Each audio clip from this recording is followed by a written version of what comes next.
what you do. You buy these planes that cost me and make a difference in it. But we never do that. Never complains, gets up, gets on with a smile on his face. You just want you to sit in your chair and go, hip hip hooray, for the Western press and the Western narrative, regurgitating the same old, every single day, without the truth.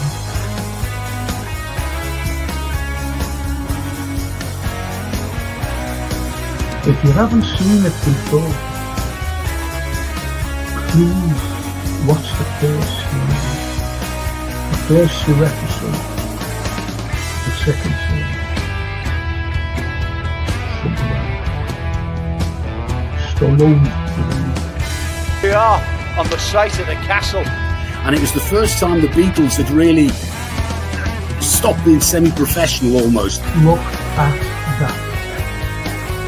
Absolutely fascinating.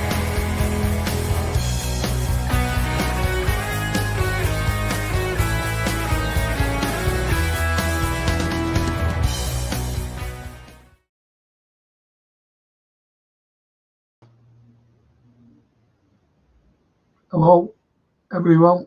I don't know what split screen here. I haven't a clue what that's all about. Just hang on a sec. That's better. That's better. I've been. Point is, we haven't been on the last couple of nights as I wasn't feeling too good. You know, you see me and I'm like this, I'm like this. I've been in terrible pain, unfortunately, and really pissed off. The pain pisses you off, and I don't like taking these what you call it, painkillers. I just don't like them at all.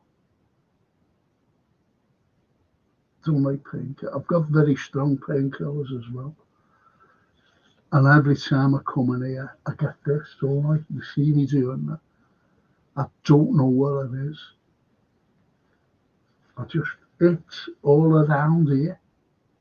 And my face as well. And I wanted to do something last night. I really wanted to have a go with about what's going on in the world today.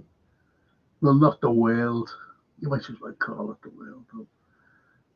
In Europe, it's pissing me off. All these European leaders, stupid people, warmongers. Then you've got Trump. He's flip-flopping. I like Trump, by the way. I like him. But I can't see his logic. He wants a ceasefire. He puts these Ukrainians put a ceasefire in place, 30 days. Pathetic. And he expected Russia to say, oh, okay then. That means rearming. Getting everyone ready again to go into war. These are the Ukrainians. Putin just said, nah, not having that. Behave yourselves. But people are thinking about these tariffs, these sanctions put on Russia. That's all. That was already implemented by the Biden, the 60-day thing.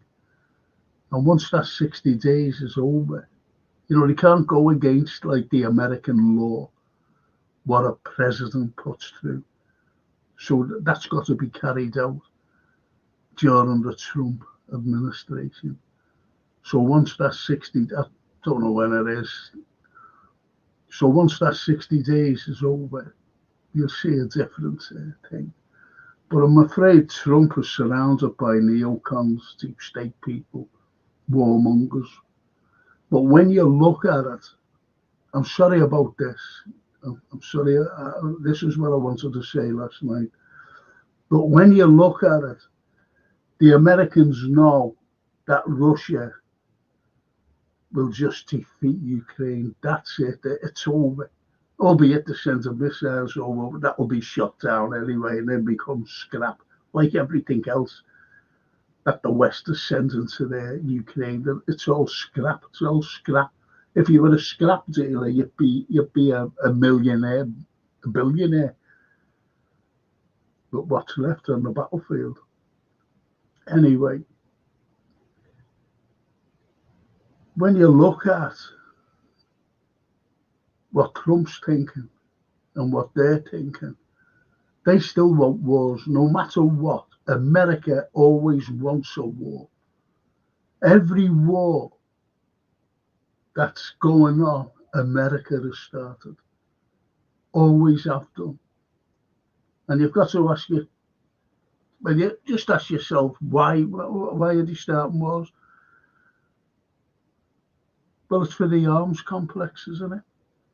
These people who make all these things, and you get their particular politicians who are being paid astronomical fees to keep the war going in Congress, in the Senate,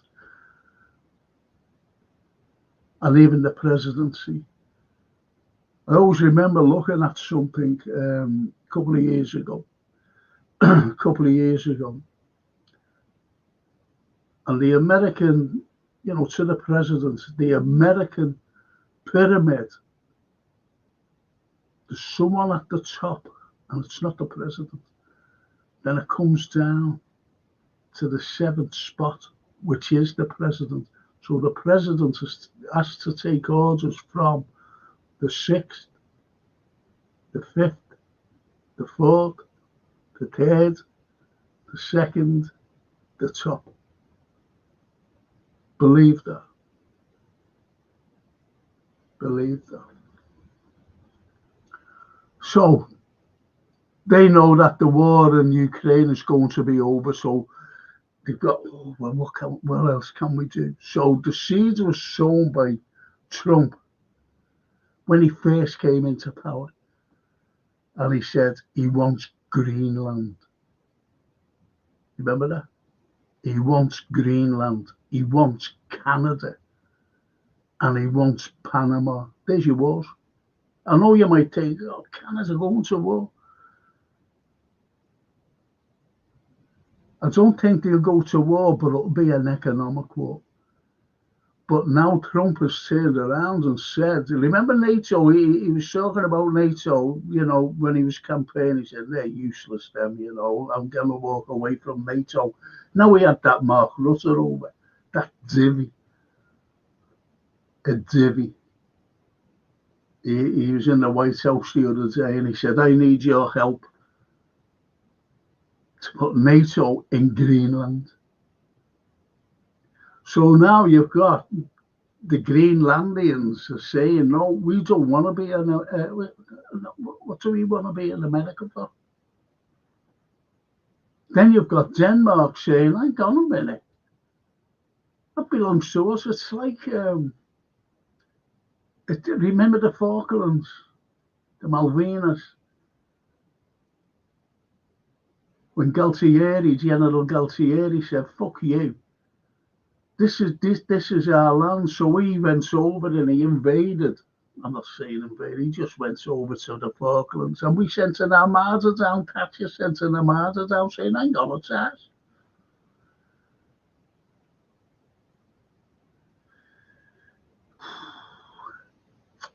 So you see where I'm coming from with this. So you've got a European nation, Denmark, who's already in NATO, saying, hang on a minute, that's our territory, Greenland. You've got America and Trump saying to Mark Rutte, I want you to go in. This is NATO. So who's going to take on America? There's only two countries in the world that can take on America, and possibly a third. And when I tell you about the third, you'll go, what? Honestly. That's Russia and China. That's Russia and China. America, they can't go into anything without someone behind them. They've never won a war. Think about it. What have they ever won? Who have they defeated? They couldn't defeat fellas in turbans and flip-flops going to war on a bike with a rifle over their shoulder. And they were the people, the Al-Qaeda in Afghanistan. They couldn't defeat little fellas like that and girls who had no army, no air force, no nothing, no navy, and they were the Vietnamese. Couldn't defeat them. They couldn't defeat the Iraqis, really, because they had to have someone behind them.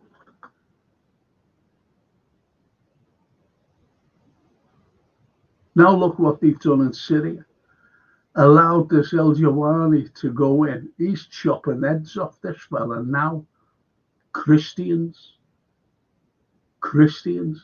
Erdogan, the horrible man who'd stab anybody in the back, he's just standing back and letting it happen.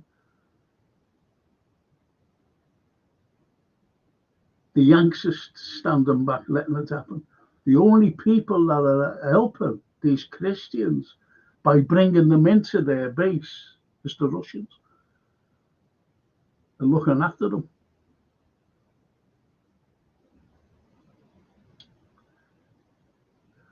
And yet, Israel are just standing back. They're not interested in Christians now. They're not interested. So we had a lot to talk about last night.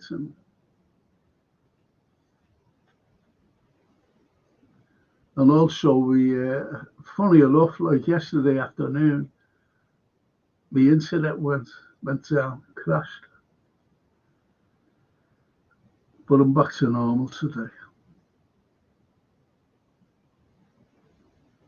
It's just stupid. And I was pissed off anyway. Right. Oh, lovely Myra. Hi, Frank and friends, says Myra Page. Hiya, Myra. It's lovely. And Edward says, the link for last night's pod is still up. I don't know. Are we live here? Are you live with me? Yeah, you are. Just seen the time. Edward's a live bird upon my chest. Yes. For tomorrow. For tomorrow, Edward. Morning, Frank, says Edward. I might be doing a pod tomorrow, to be honest. You know what? A watch along. And Edward says Trump's looking on banning certain people from travelling there. To be honest, the Americans really need to be looking after their own borders. And their stupid Starmer, I can't believe this, man. He's threatening the Russian fleet in the Black Sea. Have you ever known the likes? A massive nuclear power. We can't stop fucking dinghies. You can't make this up. You cannot make it up. Good God. Gary the Rigby. How do, Frank? I'm good. I'm okay. Good to see you. Really. Terrible. Hey, terrible. Frankenstein. Stop behaving yourself. And Gary says India could take them on, but they don't want trouble from it. Do you know what? That's my third one. India. India. Powerful. Nuclear. They're a nuclear country. Powerhouse. I believe it or not, so are Pakistan. They were my third. Russia, China, India. Well said, Gary. Well said. Edward says, as you say, it's not religion that's bad, it's the people who use it. See, religion is the fall guy, shall we say, for everything. They just blame religion. You know, the likes of ordinary people, like us, you know. That religion, you know. It's not. It's these power hungry people. Power hungry. And who put Al Jawani, you know, he had a $10 million thing on his head. What's happened there? And it was the Americans who put him in Syria. They're killing Syrians. You know, the likes of Bashar Assad, it was shocking what they done to him. It was all the lies and everything. Coming from America, by the way, and Israel. All the lies about barrel bombing his own people. And that's been going on for quite a number of years now. To get him out. And they finally succeeded. And now look what's happening in Syria. It's shocking. It's shocking. It's like a Hollywood script.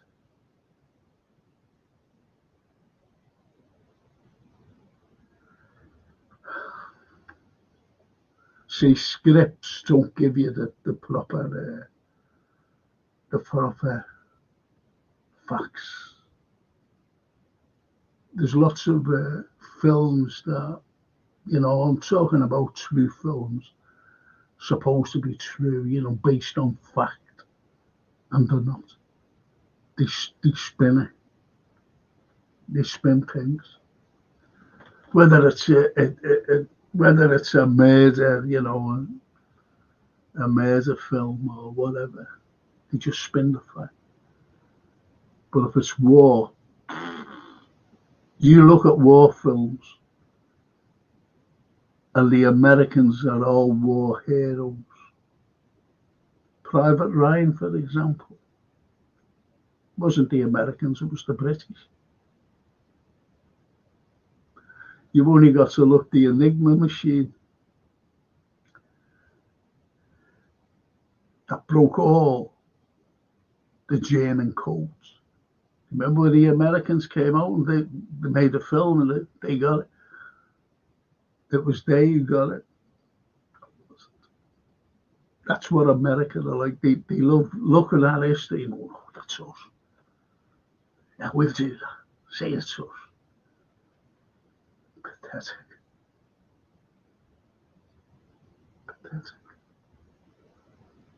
Gary says, I wish religion was banned from everywhere.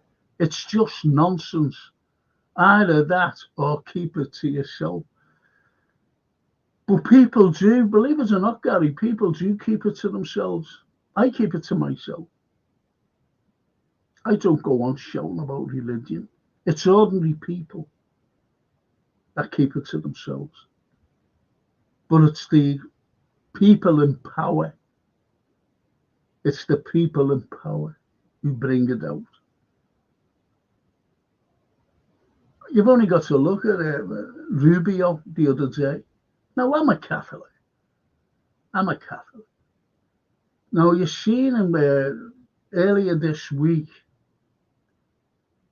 was it this week or last week, where you see him sitting there giving out at a press conference, whatever. He has a cross here. Ash Wednesday, Lent, coming into Lent. Used to get it when I was a kid, when I used to go along to the church, and go to a mass, and you get Ash Wednesday, bing, bing, on your head. And he's sitting there with that on and talking about peace and all this, ceasefires and whatever. So I understand, understands what you said, Gary.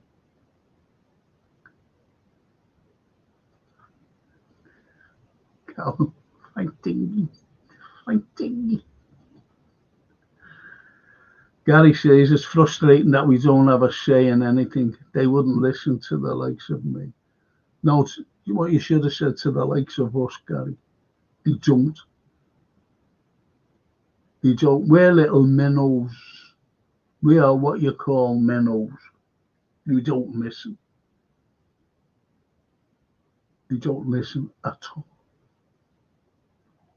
I'm your old mate, Paul. Good morning, Frank. Sorry about the other night.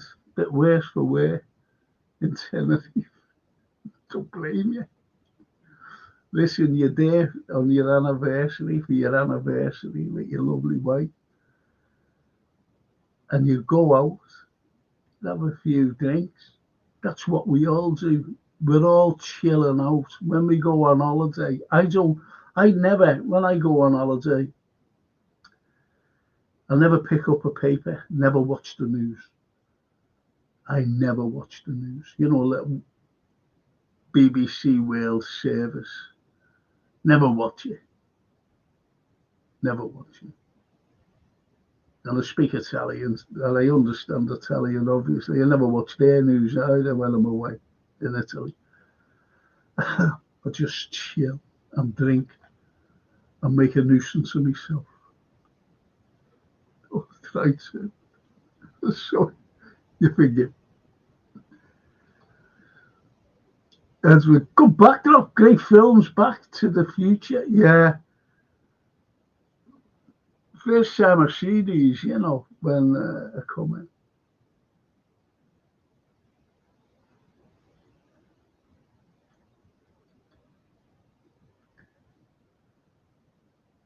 The North Red. All the world's a problem. All the world's problems, well, most of American involvement. All American, not most, mate. Honestly, North Red. They are a destructive nation. Well, their leaders are. Yes, their leaders.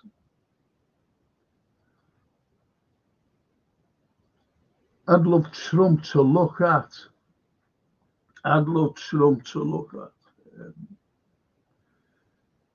Joe Biden's bank account. Obama's bank account. Clinton's bank account.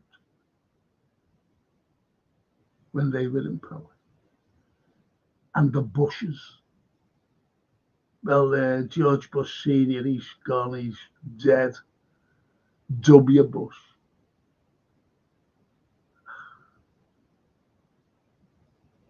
W. Bush.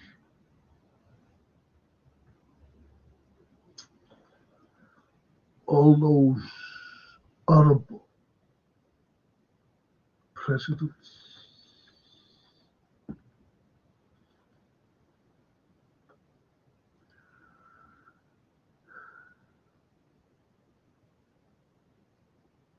I like war films, Frank. Private Ryan is a good, but no allies in it. Just Americans. Dunkirk is a good one. The music is great. Yeah. Did you know that Hitler, talking about Dunkirk, I'll get onto this. You might know it or you might not. Hitler said, let them get back to England.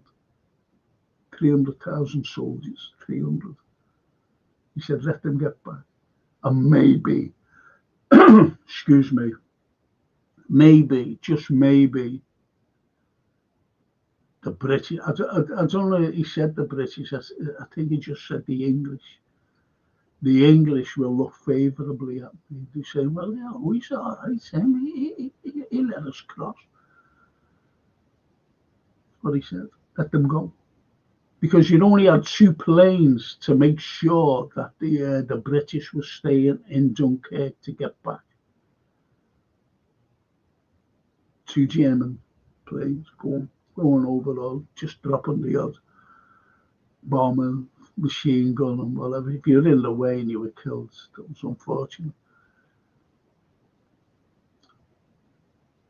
Yep, that's what he said. But the other fella, it was a terrible defeat, you know. The British went over, as I said, look at 300,000. And the Germans just cornered us. They knew where they just get them onto there. They pinpointed it. Yeah, look at that. That's a beach there. Dunkirk, Belgium. Get them there. Get them across.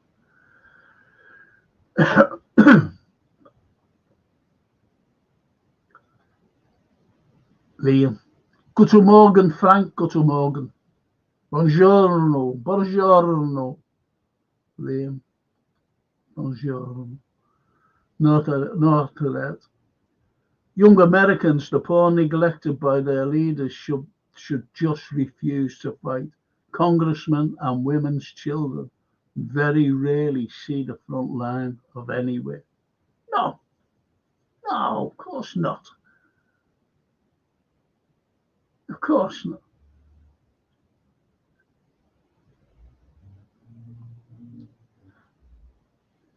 It's like that Tibi walking around Zelensky with his little, his green top on. Now it's a black top.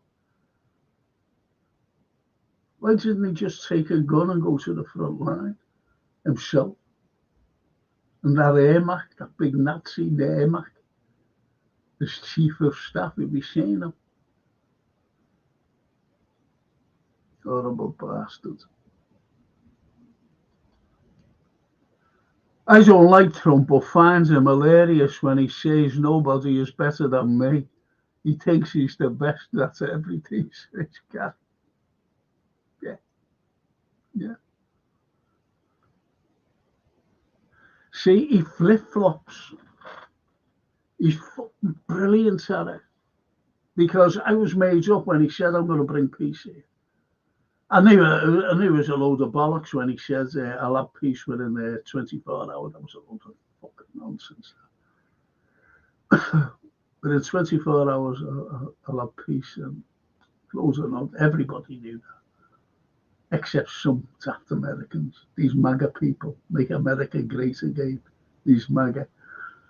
Make America. When has America been great?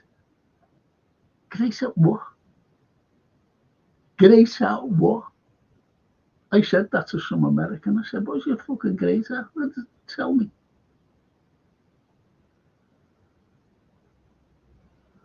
It's great, you know, they think that they invented everything.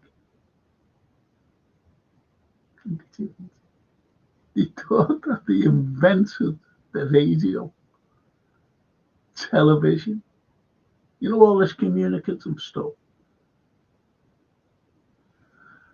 They thought that they invented that. No. The Wright brothers invented the plane. I said, but you were never the first to go up into the air. But it's all right with a fucking engine. I said, but you weren't the first up in the air. They were the Montgolfier brothers. And even the British lad went up before you as well. In a balloon. James Sadler, the British fella. Up in the balloon.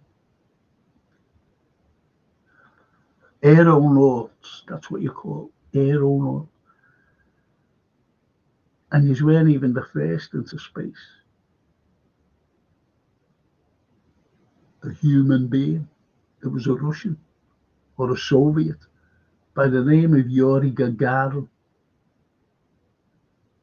Even a woman, Valentina Tereshkova, she was up there before any women in America. The X-ray, you didn't even invent the X-ray.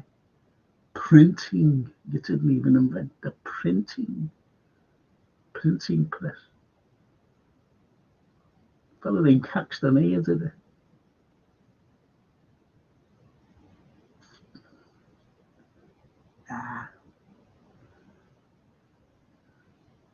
And we split the atom. A fellow by the name of Sir James Chadwick from Liverpool University. Split the atom. Not up and eye.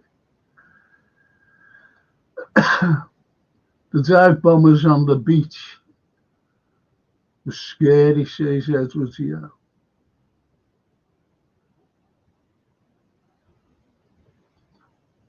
It's too a spell now, but you do. Io parlo molto lingue italiano molto bene. Io, certo. The North Red. Little Zelensky, the Halloween G.I. Joe. God, what that category. I like that. The Halloween G.I. Joe.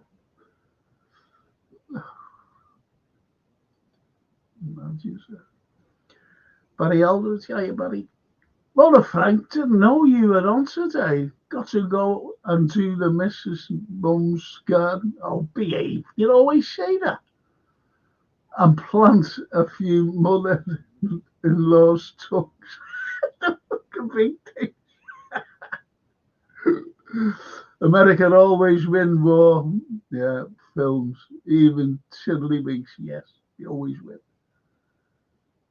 I always remember Obama when he was in his inauguration, and he just came out and said the most ridiculous fucking thing, which was uncalled for, really. And he said, "And we won the 2 world wars." No, you fucking didn't. I went mad when I heard him saying that at his inauguration. I said, "What the fuck he said that for?"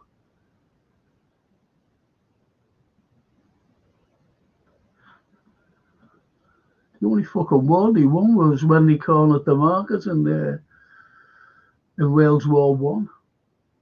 Cornered the market, the economic market.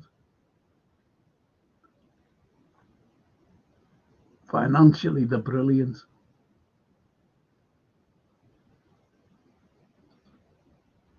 The greatest copite in the world, Callum says, the only good thing America is good for is track. Track? What's track? Do you mean tracking? Tracking? I don't understand. Well, they haven't got the best weapons, have they? Russia's seen to that. And we haven't either. It's the match at Anfield tomorrow, says Gary the Rigby. Do you mean on the big screens? I don't know. I don't know.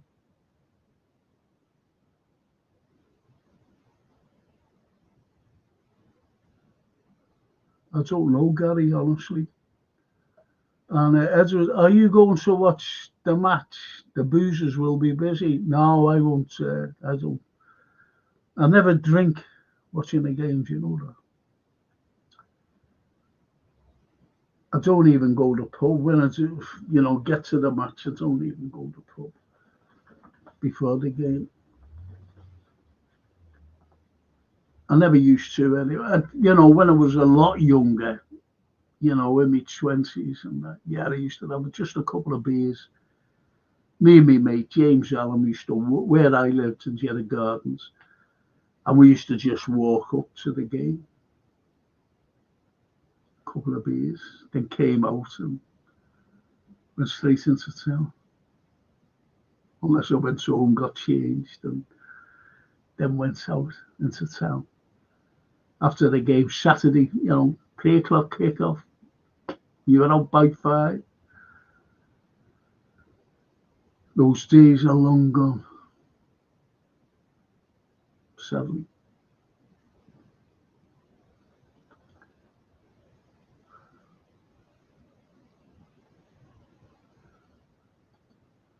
Wembley.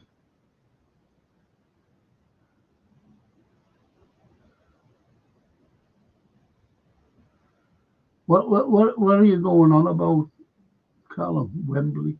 Wembley tomorrow, yeah. It says track is an American term for running and doing marathons. Well, why didn't he just say fucking track and field? Would have understood.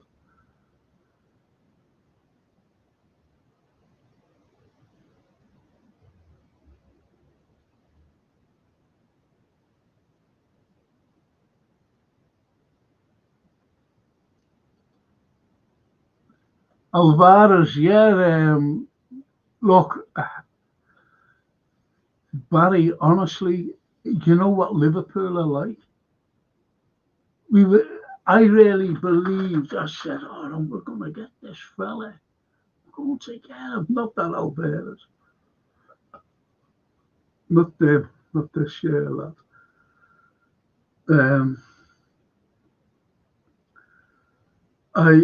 Is that the lad from Atletico? It is, isn't it? Alvarez. I really believed, I've never believed FSG. I've never believed the spin. Ever. Because it's all fucking phony. And when we were linked with, I really believed we were going to get him, and that was Carabashela. And we wouldn't pay 58 million for him. 58 million. And I really believed that we was going to get him.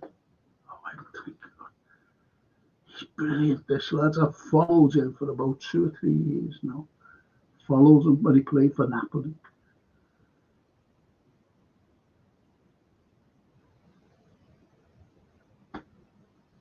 And I don't believe a fucking word that comes out of them anymore.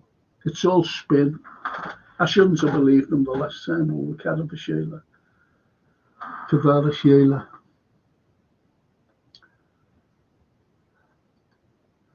So I'll take no notice anymore, Barry, honestly. Take no notice. The lessons were learned over Shumani, Bellingham, and the rest of them. The lessons were learned now. Liverpool was like a different city then. All the characters have gone now, so he's got it. Yeah, of course. Yeah. Yeah.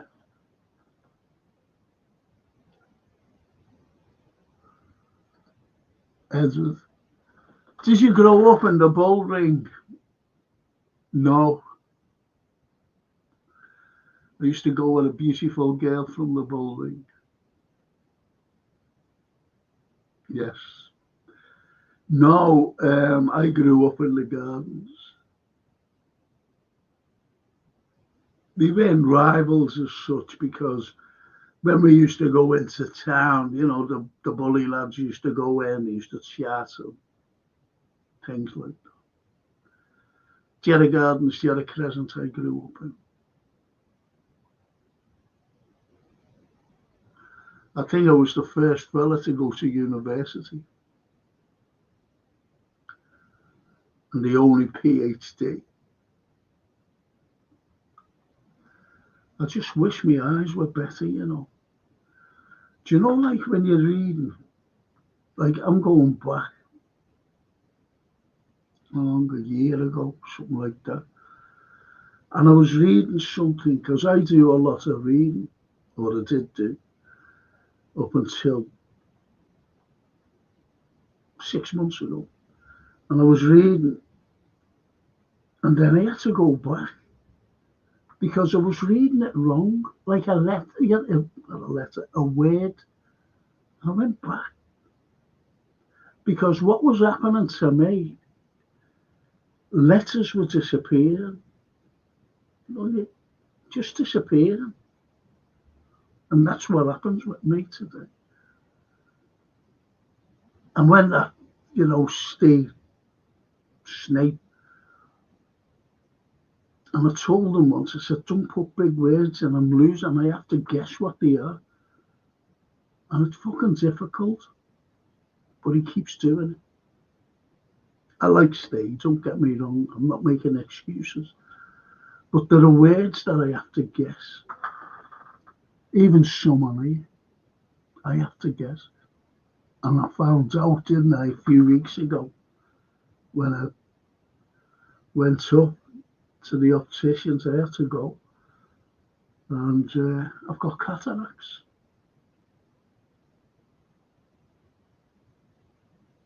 And I've got like a chart to look at. It's a funny chart, and I have to look at it every day to see if it's going worse. And that's why I say to people, just try and keep it simple.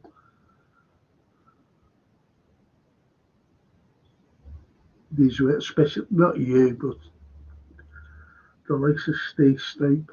But he fucking doesn't, he just keeps fucking doing it. It's difficult for me.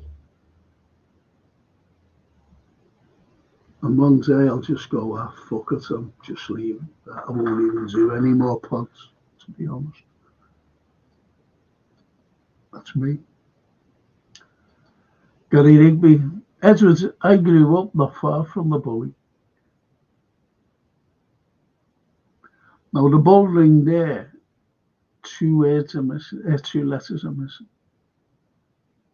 See what I mean? So see the way I have to.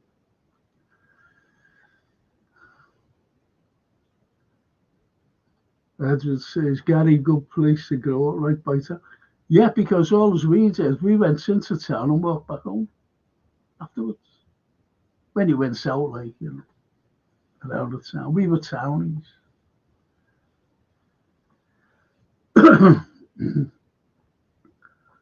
But when you're young and everything else, and you're copping off in town, and these girls used to live out there and crocky and everywhere. And you're taking me home then? Oh.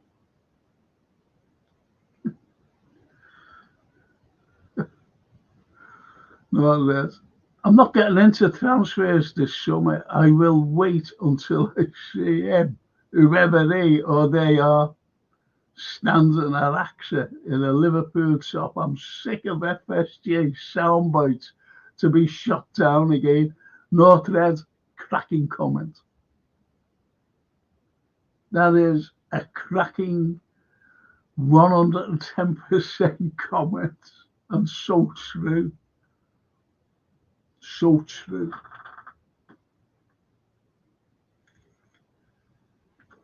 And they're trying to big up this Richard Hughes, by the way. They're trying to big him up. Saying, oh, he's doing a great job. What fucking has he done? The contracts are not sorted. And they were trying, this was only was it this week or last week? They were trying to focus onto the likes of the Klopp either. They should have had it done. Ow. He came here last June, that fella. Why isn't it sorted? Now, we're in fucking March 2025. He came in June 2024. Why isn't it sorted? And they're bigging him up.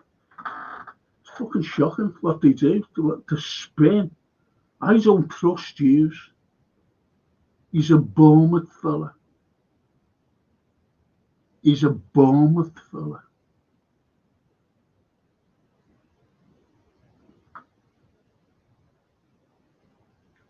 Massive difference between fucking Bournemouth and Liverpool. excuse me, massive, some leap.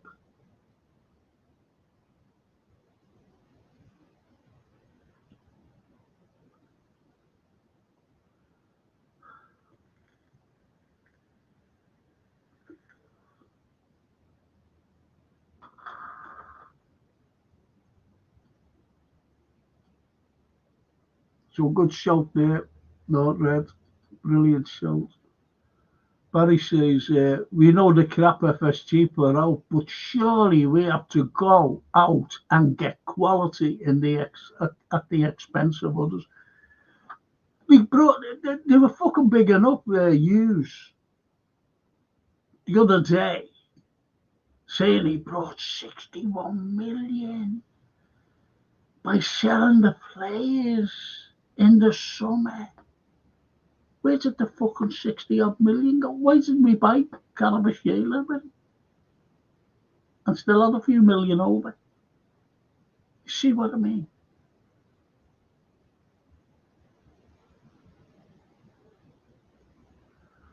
But James Pearce said he wouldn't gamble on him. I could have fucking told if they would have asked me, what's this Carabashela? Like, oh, fucking brilliant, get him! Get him now! That's what I would have said. That's the do you understand the spin? And expect you to fucking believe it. And me and everybody else. Every other Red, every other Liverpool supporter. And that's a good thing, that, isn't it? Back to the future. That's what we could do with Back to the Future. And the North of that, we can hope, Barry, but question marks. Should have put a few exclamation marks through there as well. North. Edward, says Gary Rigby, definitely. Top ends of Wavertree Road on Edgeo.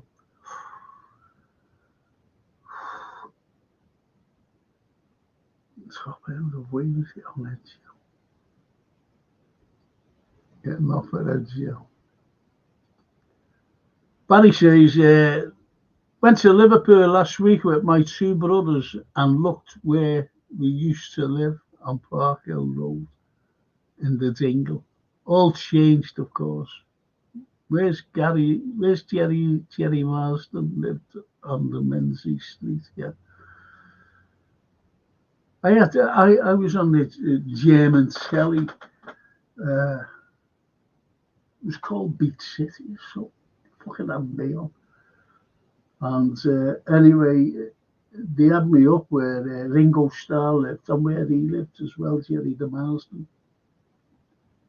And down at Fortnum Road, Speak.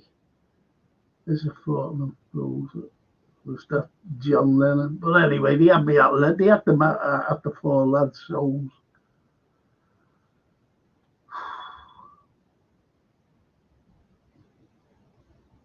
Talking.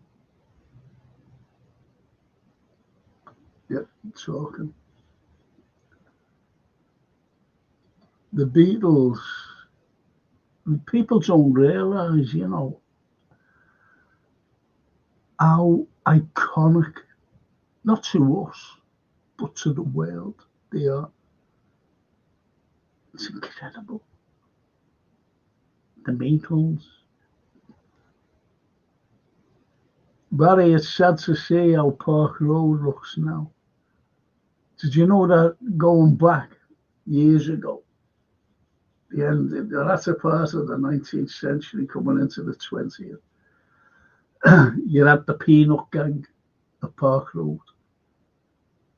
And this is where Scotland Road and Park Road became synonymous with crime and very tough lads or tough gangs. Because the Peanut Gang and the I-Rip Gang of Scotland Road added off. the editor, and the Irip gang won the fight, put it that way. And that's where, as I said, the name Scotland Roads and Park Roads, became notorious.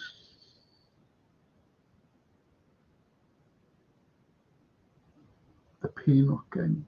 Incredible, isn't it?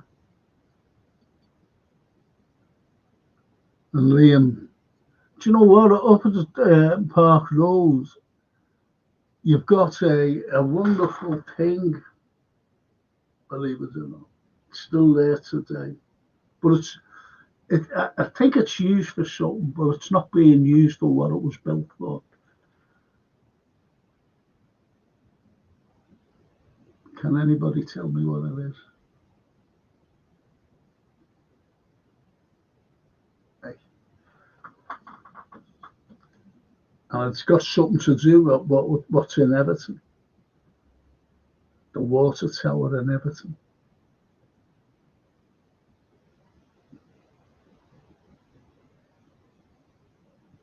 Well, it was a reservoir anyway. In Hyde Park, I think it's Hyde Park Street, Park Road. So that's there. It's still there today. Beautiful thing it is, all red sandstone. And in Everton, you've got it looks like a castle, believe it or not. Again, red sandstone.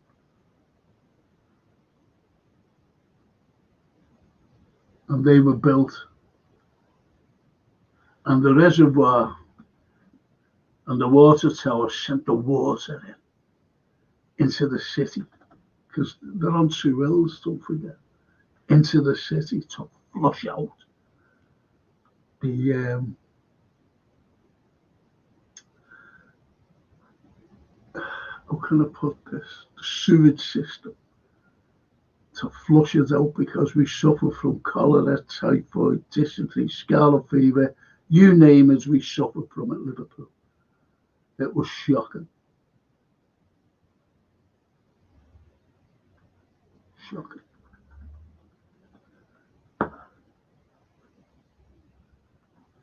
So they were built. And it was brilliant, because Dr. Duncan said, listen, we've got to do this. And they did it. The water tower and the water tower and the reservoir. 1848 started to be built. Dr. Duncan became the very first medical officer of health in the whole of the country, Liverpool. So I've got to do something. And he said, this is the only way. And they built it. Two of them. Brilliant what they do. Great engineering in Liverpool, Unbelievable engineering. You've only got to look at the first wet dock in the world, 1750. You've only got to look at the very first tunnel that went underwater from James Street to Birkenhead, Hamilton Square. That's the very first tunnel in the entire world. And we did it. We did. When you look at the overhead railway, which was an absolutely incredible piece of engineering, electrified. No one else did it. We did it.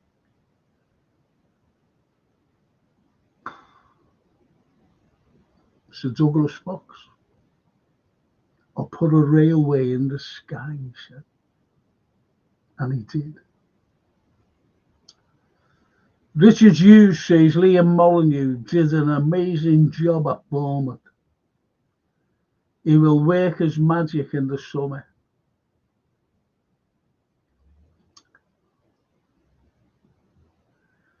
There you go, that's what Liam's telling us. Well done, Liam.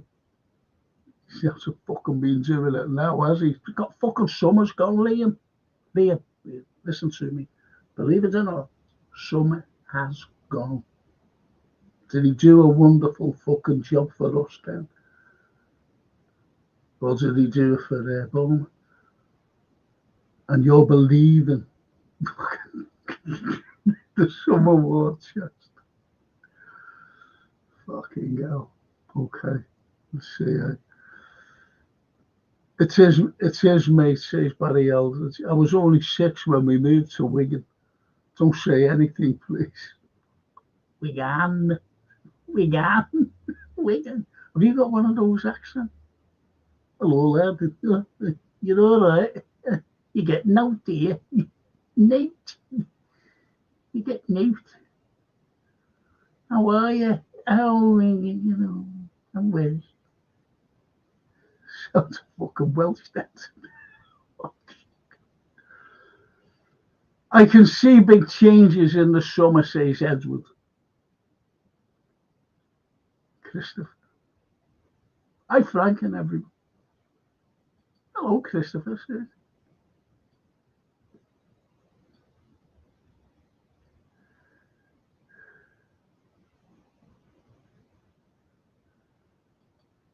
Gary Rigby. Paul McCartney, Frank, very different to where we grew up. Yeah. Oh, yeah.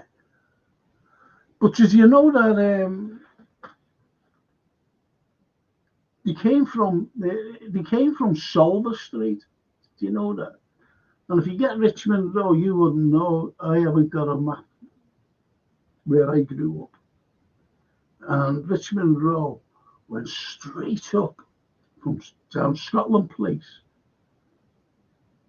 which is Scotland Road, right up to Solver Street. And that's where Paul McCartney's granddad used to play a clarinet in a little bandstand in Solver Street. And do you know what else he used to do? There used to be a tobacco place, little warehouse on Richmond Road, where I grew up. What was it called? Breens, it used to be called. And Paul McCartney's granddad used to go in there and buy tobacco. And he used to make cigarettes and cigars, and he used to sell them. Paul McCartney's granddad. Do you ever remember a fella by the name of Mark Spitz, the Olympic swimmer? Like, did you like the way it's done? Do you ever remember a great, he won gold medals, big handsome fella he was. Mark Spitz, I think it was the 72 Olympics, was it? Anyway.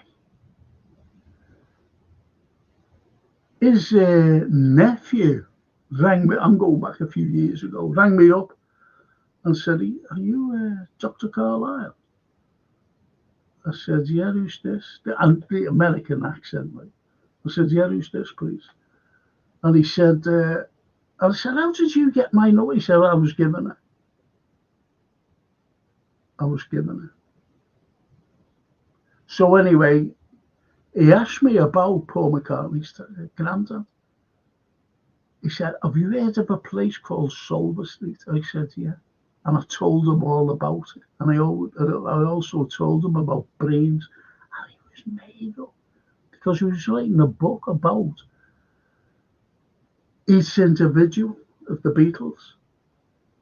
He said, that's great. He said, thank you. He said, no one knew about Solver Street. He said, and he was made up. And I said, what about, you know, Mark Spitz? I said, are you relation to him? He says, yeah, he's my uncle. I said, well, give him my regards. I was a big fan of his. He said, sure will. Thank you, you know. True enough. Never sent me a fucking book, though.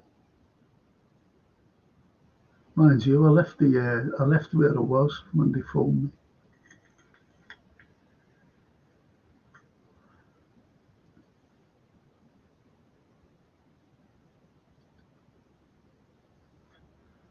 Jared Murphy. Come on, Frank and Chad. Back from Dublin Park run. I was at the 74 final, 3-0, so was I. Liverpool Geordies. Our travelling cop made the concrete bounce. Ticket 1 GBP. 1 GBP. Is that your ticket number? Yeah. I used to collect, I used to give them to my daughter, Francine, when she was a little girl, growing up. Stubs, every final. Quarterfinals, semi-finals, and finals. And she lost them. Not her fault. It's just through transition things. So I don't give a fuck about memorabilia anymore. I used to have a pair of, believe it or not, honestly, you might laugh at this, a pair of Ian Rush's shorts. Ian Rush, and a signature to sign that. Ian Rush. And I gave them to some guy, our Francine's mate, an American. She came over and she said, I've got to get some memorabilia, take back to the States. Texan shares. I said, yeah, do you want them? And it was a pair of shorts. She couldn't believe it. She said, are you sure? And I said, yeah. And also I gave her a t-shirt. And it had a badge there. Right in it there. The old big badges, the round ones. The egg-shaped ones,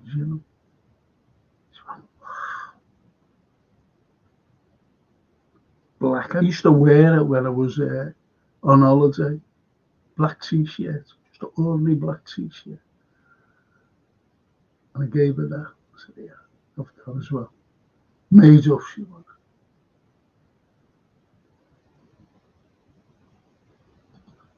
Elmo James. Claude Rains, born in Clapham Town, but a very well-spoken actor. Doesn't matter where you come from. Absolutely, Elmo. Claude Rains, great actor. Great. Do you know that he played the very first Invisible Man, Claude Rains? And then he went on to the, Humphrey Bogart, Casablanca, fantastic. Great film. Where he was the little cop, French cop. Casablanca.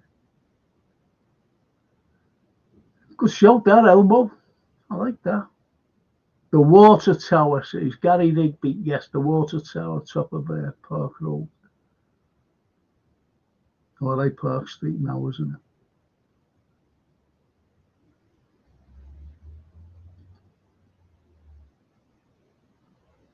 Jared. On films, watched The Fearless with Jeff Bridges the other night. Looking forward to him in the second of the Old Man series. Plays an ex-CIA agent gone rogue. I won't watch any. Ever since this SMO, I will not watch fuck all. The CIA, how phony they are. Horrible people. Covert. Let them do series about covert operations that start wars. Like the Maidan coup d'etat in Kiev when they overthrew a legitimate government that started the fucking war today. Will they do a film like that? No. Unless they'll spin it and say that the legitimate president of Ukraine was an evil man, which he fucking wasn't, by the way. He just wanted his country, Ukraine, to trade with the EU, everywhere else, America, obviously, and Russia. What was wrong with that? So fuck the CIA.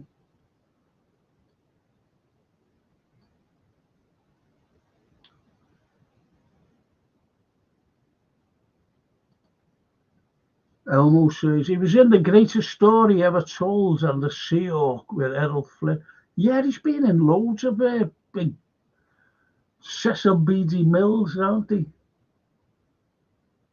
The likes of The Greatest Story Ever Told, all these biblical things. He's in a few of them.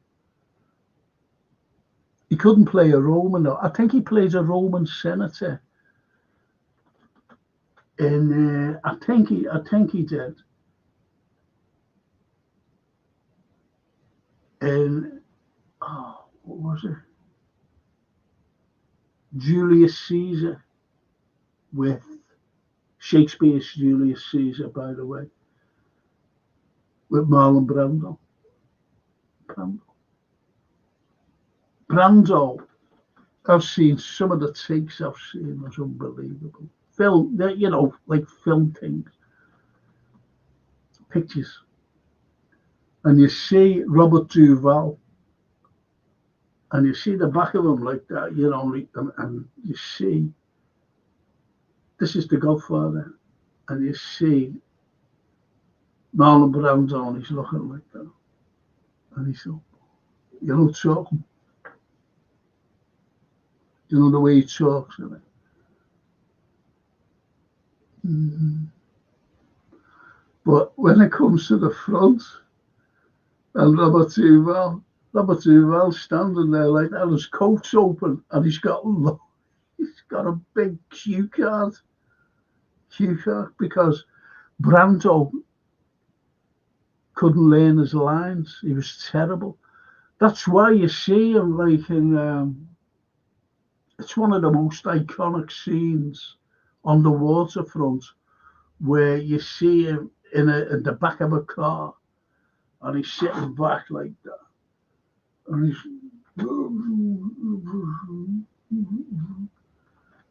he's looking down, and that's an iconic thing because people didn't realise, and he's reading the cue card. He thought it was great acting, but it wasn't. He was reading a fucking cue card. Marlon the Brando. Errol Flynn, great Errol. Big handsome fella. Good dead hard as well, by the way. He was doing a Charge of the Light Brigade with David Niven. And this, like, fellas were behind him, on horses. They're all waiting for the take. They're on all, the horses with Errol Flynn and David Niven in the front of them. And they've got the lancers as well, the big lancers. And sort of a lancer, I don't fucking know what it was. And one of the stuntmen went like that, jabbed him in the bum, as he was sitting on the horse. Flynn got off, told the fella to get off and beat him up, forgetting that Flynn was a playground, at these fairs, and he used to take on fellas. He was like the fella, you had to beat. I don't know whether you knew that. I don't know. But if you want a good book to read The Moon's a Balloon by David Niven. Hilarious.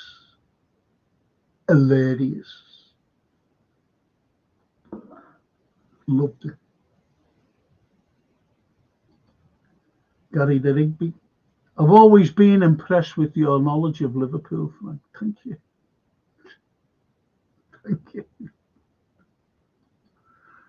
Thank you, Gary.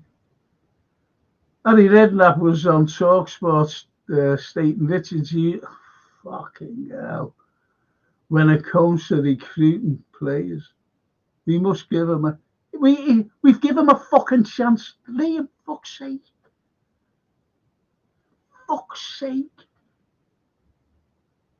If you're saying that Federico Chiesa is a great genius fucking buy, yeah, great, man. Okay, I'll give you that. He has all summer. We needed to recruit. We needed recruits last summer. We needed recruits in the winter, January. Where's the genius there? I'm sorry, guys. I'm not having a go at you, Liam. I'm just stating what I think. And I fucking don't trust. Fuck you. I'm not interested in him. I don't trust the owners. How many fucking years have we gone through a summer watch? Remember when we won the Champions League under Klopp? Remember that? If you can, set your mind back to your memory. Did we buy anyone afterwards? Remember when we won the Premiership under Klopp? Did we buy anyone? No. This is what they're fucking like. They think, and Sloot came out the other fucking day and said, I only like small squads. Why do you think we got fucking beat by Paris Saint-Germain?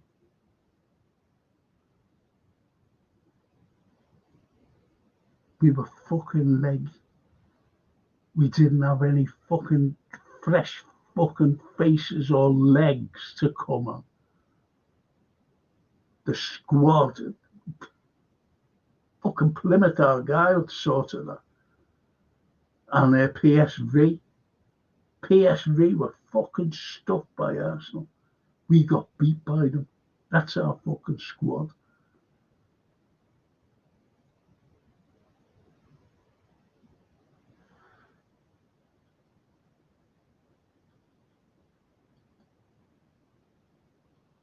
I'm sorry there, Liam, mate. I'm not having a go.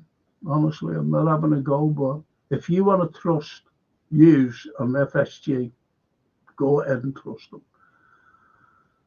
Elmo James, what a great TV series Alfred Hitchcock presents, was brilliant. Yeah. Good evening. Remember that? Good evening. And you just see this, like a side, a profile of a silhouette, isn't it? I'm not fucking doing it. Good evening. Was brilliant, actually. I love Hitchcock. You know, you can get on YouTube a couple of his old films on YouTube. The likes of The Lady Vanishes, cracking film with the beautiful Margaret Lockwood. She was stunning in the 30s. Absolutely stunning. Beautiful. Whoever caught her there must have been a very, very lucky man. And Lifeboat as well, by Hitchcock.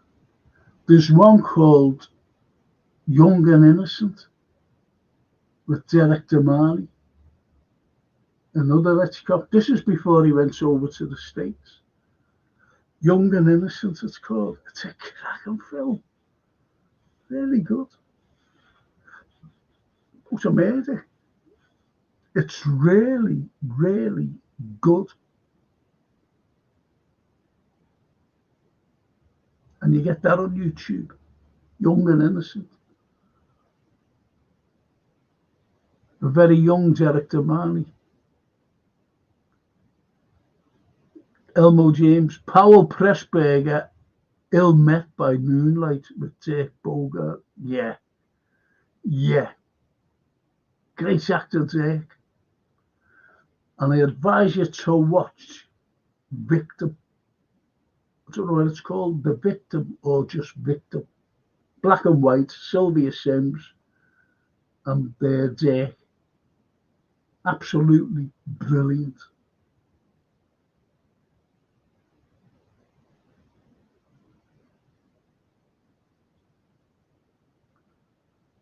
Ian Mack. Morning, Frank. Another cup final weekend for the Mighty Reds. Let's bring that Cup back to Liverpool. I'm not doing a pre-match. I don't think I'll be doing a watch along either, because okay, now this fucking page, it's really annoying.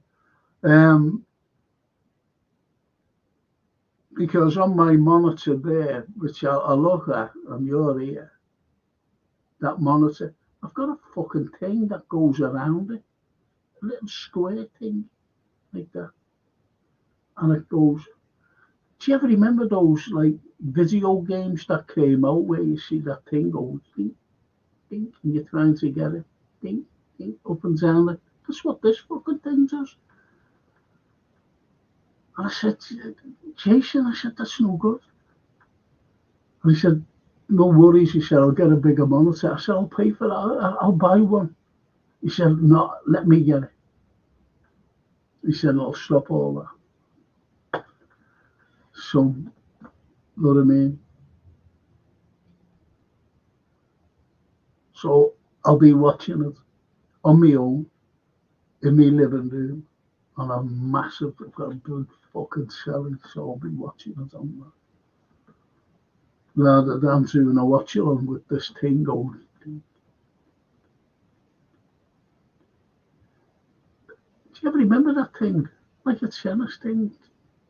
You know, it's at the screen up there, there, up again, over there, up there, ding, ding. That's what it's doing. And some of the actions, it goes right over the fucking action. Tomorrow. But I'll have a post-match afterwards.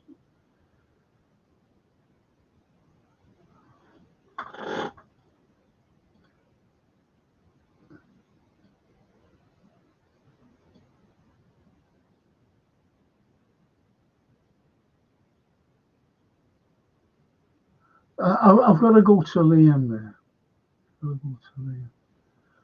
I'll come back to we're about to win 2 trophies. We're not about to win trophies. We hope to win 2 trophies, Liam. Without buying anyone. That's fucking Klopp. That's what I mean. We did buy someone. We bought Chiesa. We bought Chiesa. Who brought him in?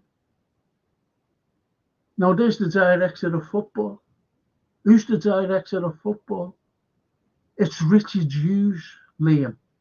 Richard Hughes. So he must have brought him in. How many fucking games has he played? I'm not being funny, honestly. I'm not being funny. Now, Liverpool supporters, me, I'm a Scouser, believe it or not. You know, you might tell by the accent.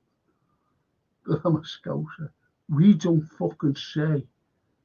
It's like now not signing a player. Remember fucking Shoemani, you know, Belly, all the fucking wrestling Calabashalo just mentioned. Remember, we don't say, oh, we've got, oh yeah. Then the spin comes out. Well, we never fucking bought these players. It's just like that. And Federico Chiesa, I love Italian. I'm half Italian. I want Italian players to succeed, but I fucking said, don't buy him when it was rumoured to get him. I hope this is just a rumour and he's forgotten, because we won't get a season out of him when it's needed. And am I right? Have I been vindicated? Of course I am. Of course I am. And we never say we're going to win it until it's in our hands, until it's mathematically impossible for Arsenal or anybody else to catch us for the title. Then we can say we won it. And tomorrow, the cup. Now, what you're saying, we are about to win, is wrong. Is wrong. You should have said, hope to win 2 trophies without buying anyone. And you've got to look at who bought those players and who brought them in. Wasn't it Sloot? It wasn't fucking the other fella, Richard Hughes, was it? Wasn't him. They were already in place.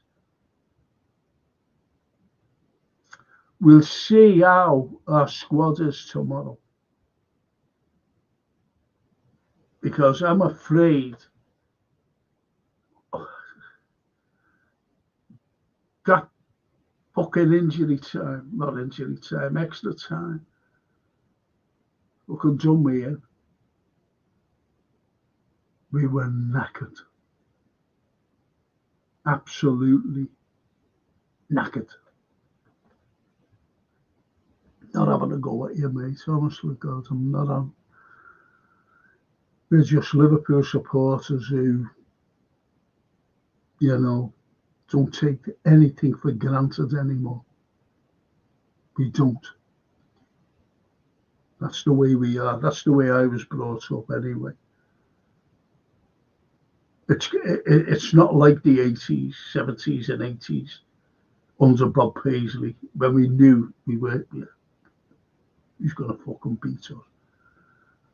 But today, under these owners, we can't take anything for granted because a load of fucking spin comes out from them and people believe it. Gerald Murphy, 74, final ticket costs £1. Best wishes all. It's Paddy's weekend, so won't be sober much this week. You will enjoy yourself. You enjoy yourself, Paddy's. I used to love Paddy's too. Hey, Frank in chat says Freedom Journey. And Jared says, Frank, the old man is close to the subject. Shows the C1A in their dark ops shadows. Right? What the fuck are you talking about? Recommend it. Frank, the old man is close to. Oh, I see. The film CIA shows the CIA in their dark ops shadows. Yeah.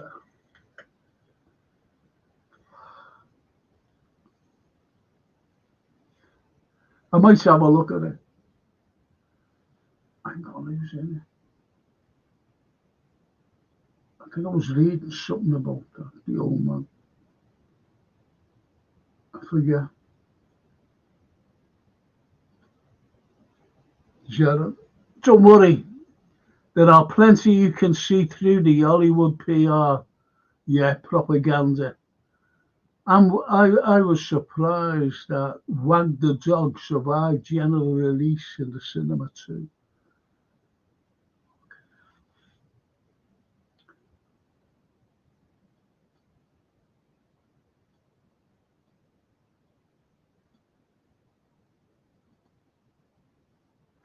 Elmo, is it about the life? The moon's a balloon. Is it about his life? It is. Highly recommended by me. Highly recommended. So funny. I could tell you, I was on holiday. I read it, even when my grandmother was alive. I lived with my grandmother. Mad. And I used to lie on the couch and reading this thing, and I'm laughing my head off. And she said to her old mate, she said, I think there's something wrong with Francis. He keeps laughing to himself. I'm fucking laughing at this book. It's true that. Yeah, ones used to look at me like that, lying there, a fucking big joke. But it's so funny. And honestly, God, Honest to God, genuine this. This is unbelievable. I'm on holiday in Italy. I go to Sorrento, love Sorrento, because I've got Rome on the earth, I've got Pompeii, Herculaneum, the Amalfi Coast. Right, so I'm on holiday, and we're in this hotel that just had a roof. You know, there was a pool like as well, but everyone was fucking, you know what I mean? And they were all around, they couldn't get a spot, so we went up on the roof. And he was sitting there, and I'm reading you're not going to believe it, but the people leave books, don't they? And the moon's a balloon there, and I went, oh, I'll take that, and I'll read it. So I'm sitting on the roof, I was reading it again, laughing my little head off.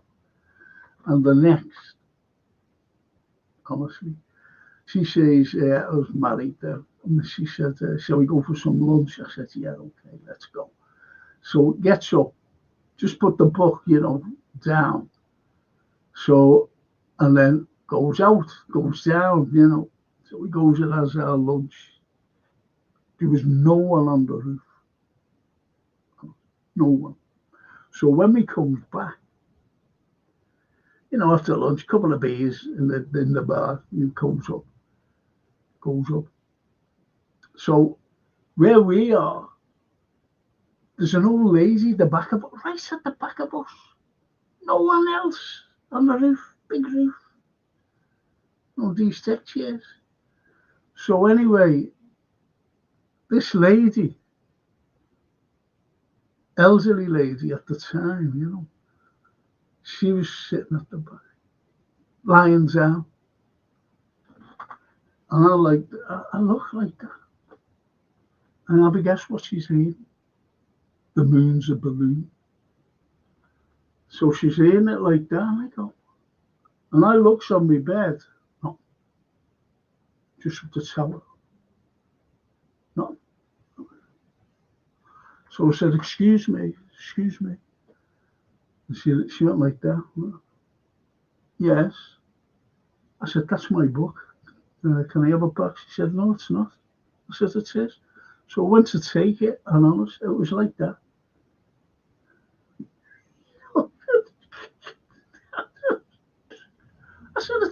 I said, keep it. And my one then said, she was like that. To make it. All that and everything. And she just picked the towel up off, my bed, and there's my book there.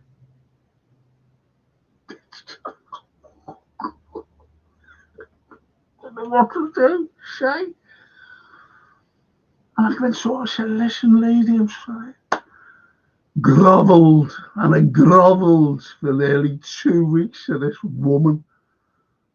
Grovelled every day. And that's it. What chance in a million is that? What chance in a million is that? Incredible.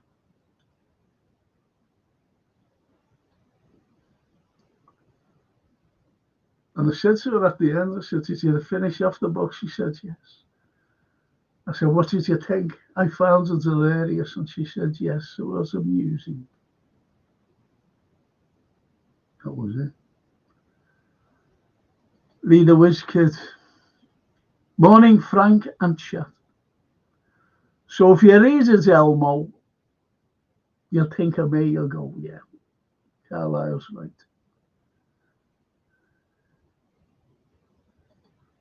Edward. A good thing Slot said that's what he wanted to defend the Carabao Cup. So he will have that attitude with the league next season.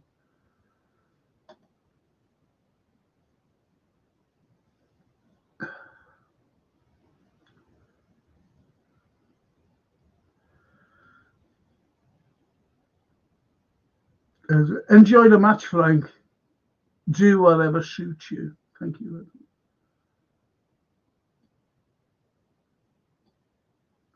And Edward says, Jared's £1 is cheap and have a good Paddy's Day. Yes. Elmo. Favourite Niven film? Yeah. Matter of Life and Death and The Guns of Navarone. Two great films. Two great films with Niven in.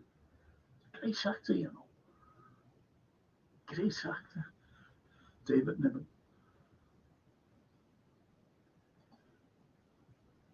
Liam Molyneux. Chiesa, well, exactly, opportunistic. That's what's worried me about.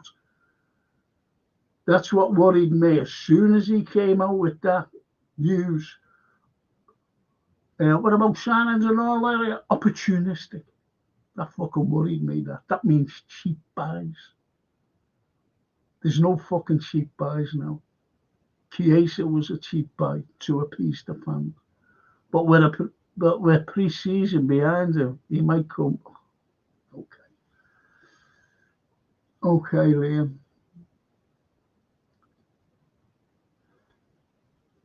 He doesn't even have him training with the first team squad. Did you know that? I didn't know that. Do you know on match days, like the matches or whatever?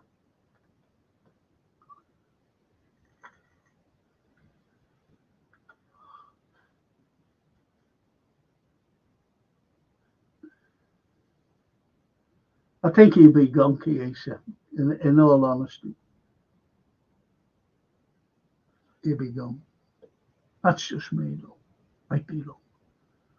Christopher. We have a war chest for the summer. It's just that. It's the bottom of the sea.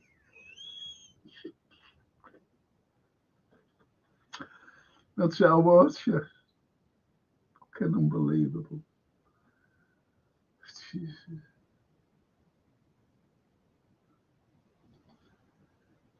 And the notorious PIG. Yeah, I've never seen this PIG before. Do us a favour, notorious PIG. Will you subscribe to the channel, even if you don't come on again? Just to get my algorithm up there, please. And press the likes as well. Press the like. The algorithm goes out there. Or goes up. And don't forget, I'm sitting here in pain. I definitely think Sunday will be a struggle. Maybe Pentacle.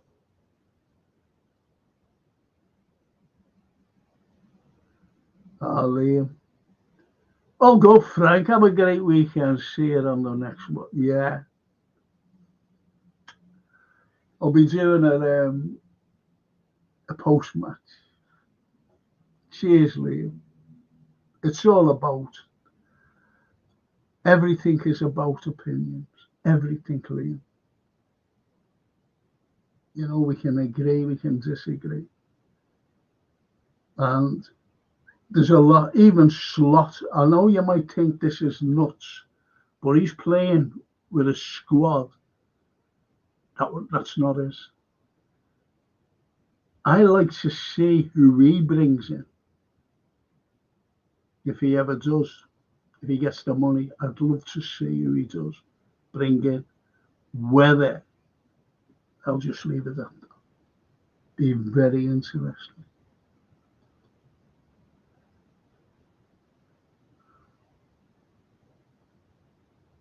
The Notorious says, Frank, have you watched Sisu film from 2020? Excellent. No, I haven't. Sisu, have I heard of it? I think I've heard of it.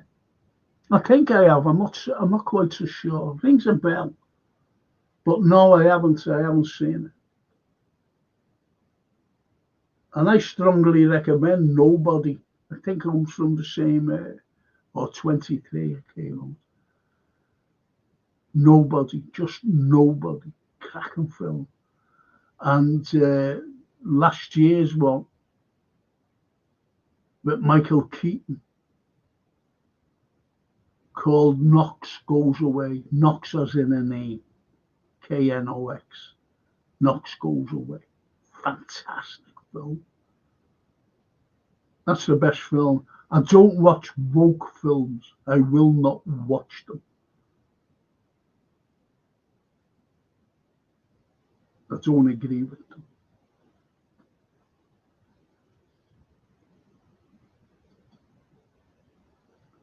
Edward, Frank, have you learned storytelling? No, I'm just a retired lecturer. That's all.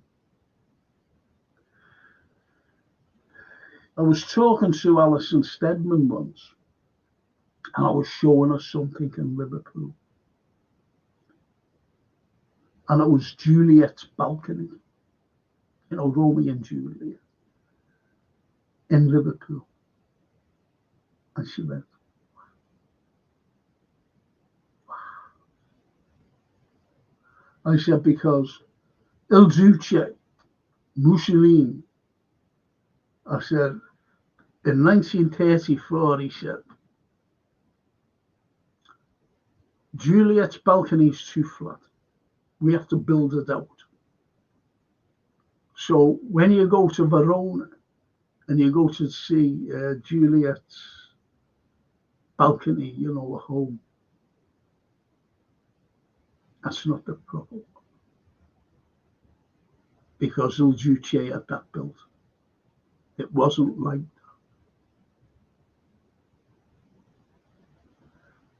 And as I was showing her this, and she said, well, how do you know that? I said, because this person, this very rich man, wanted his house built.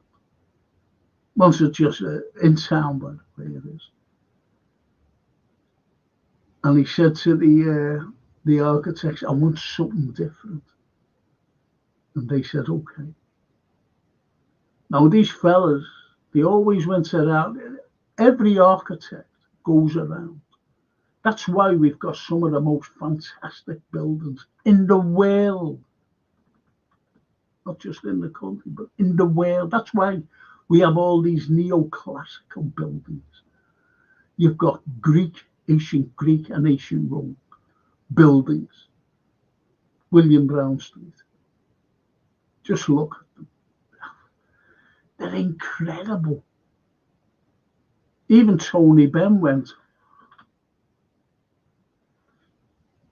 He was in all of them. Didn't even know you had this. And that was our playgrounds, you know, around the Stebble Fountain, from where I grew up. So these fellas, as I said, the architects went all over the place. They said, we'll build you something. And what they built was Juliet's balcony. Now you're talking the 19th century, not the 20th century, when Mussolini in 1934 built that, put that balcony there. So it was already there. They replicated Juliet's balcony on this building. And I was showing Alison Steadman. Give me a kiss there. You know? True that.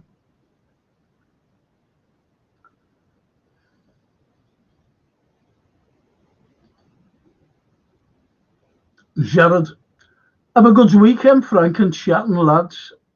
I have a party pre-Paddy's tomorrow evening on the local boat. Hope we celebrate the lads winning the final too. Be happy, take care. And you too, Jared. And when you're sober enough, the next time you come on, let us know how your wonderful day went. I always celebrated Paddy's Day myself. But unfortunately, I can't these days. I wish I could. I just wish I could fucking celebrate anything. I wish I could go to match again. Gary. I'm still not sure what woke means.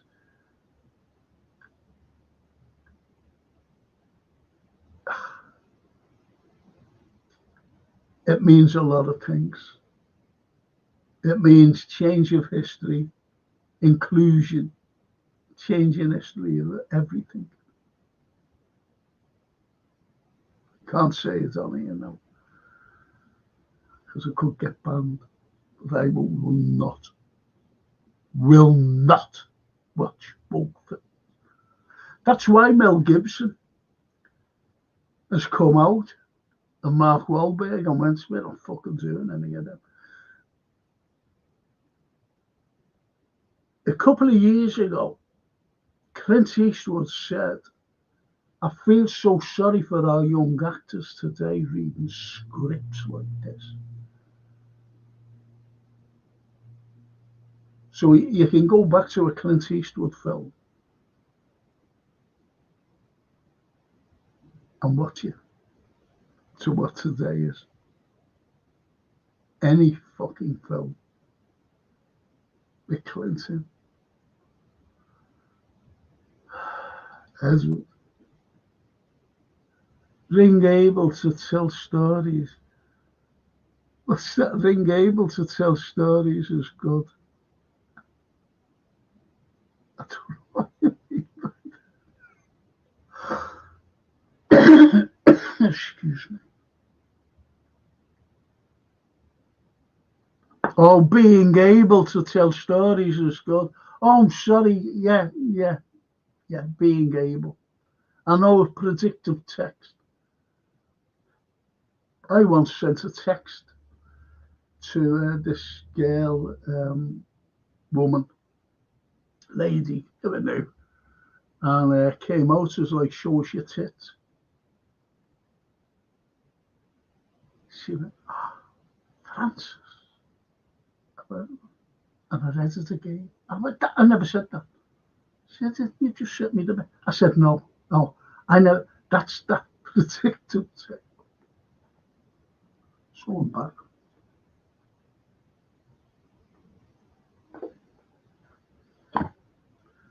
It's the watching game, boys. Perpetual motion. Perpetual motion. That's for the fantasy football for the Prem. Fantasy football for the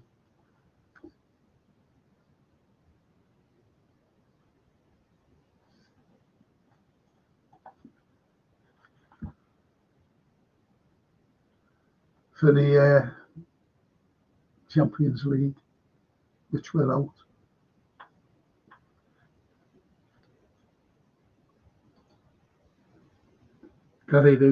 Castle Street has my favourite building on it. There's a few fantastic buildings in Castle Street. Fantastic. And, besides the town hall, there's a few. There's one which was built by Wilhelm Caru,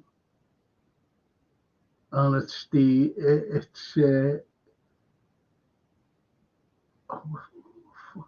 what cafe is it? It's a cafe now. Is it Costa? No, I don't know what, but it's beautiful. It's got a dome on the top. It's green now.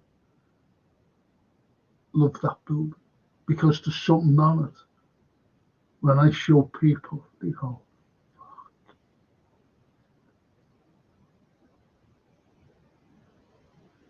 Cafe Nero, Gary, I've just seen it there, thank you. Cafe Nero, my favourite building.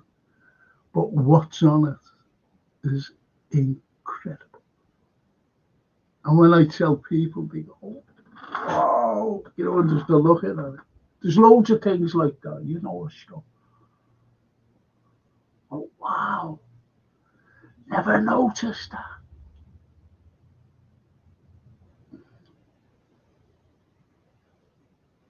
Incredible.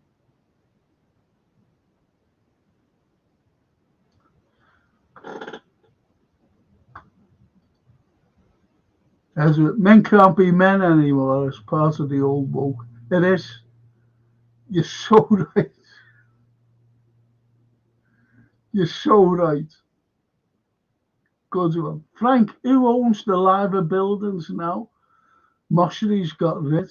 My niece works in there. Don't know. I've lost all contact over the last couple of years because I can't get out. The only places I go to now is doctors and hospitals until something's done about me. Then I'll be back to. I just want to get away. I want to get. Honestly, if I was all right today, I'd be away. I'd be away. I'd be somewhere where I can get some vitamin D, some sun. Fucking dead pale. Putting on loads of weight. Because I can't move. People think that, but I'd be fucking away. I'd be gone for a few weeks. But I can't because I'm fucked. Edward, player of the match, not man of the match. The word man will be banned soon. Yeah, it is, yeah. And you've got these girls, no disrespect to our female women, our female presenters, I should have said. But they're not for me. They're not for me, I'm afraid. You've got female referees now. And the inclusion will be, guess what? Besides female linesmen and female refs, what else? And female commentators, what else will you have in a team? You've guessed that right. Gary says, that's the one I mean, the Cafe Nero. Willem Caru designed that.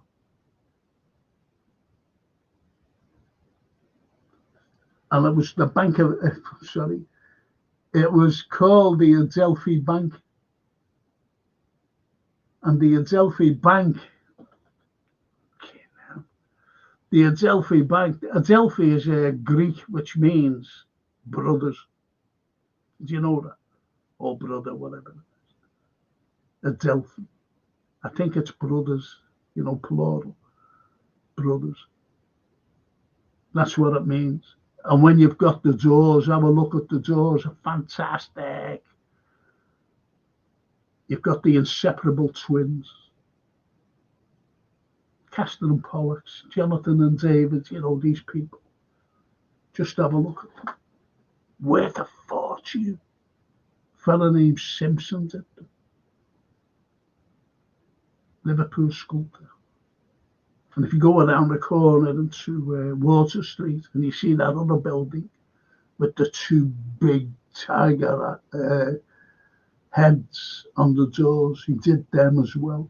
Why am I doing this? It's because I don't know. Hello.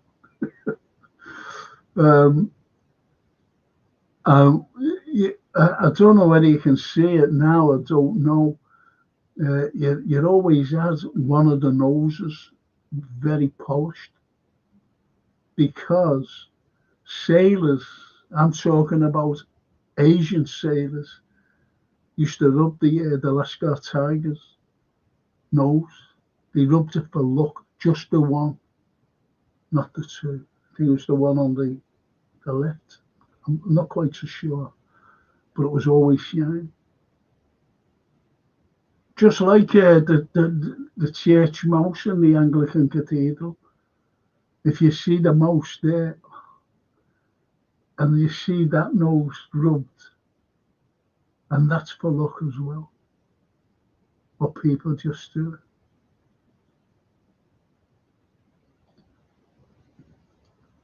it. Edward. Frank, I keep seeing Mario of the Cop on TV, the telly at Liverpool games and Anfield. I think he works for their Liverpool now. He used to be with the other fella, didn't he? On his show. Mario, yeah. I think he's a guide, the Italian lad. But you know what he really is? He's a Bulgarian. But his family are Italian. But I think his parents went to live in Bulgaria. And he was born in Bulgaria. Then he went back to, wasn't it like Bulgaria? So he went back to Italy. He's a nice fella, actually. He is. He's a lovely fella, Mario. And he's a proper Red. He really is. Well, we're all proper Reds. I'm not just. See, there's no better Red than anybody else. There's no one. You're a Red, Gary. Christopher's a Red.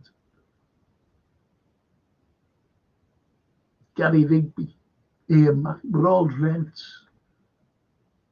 Look at Callum, we're all Reds.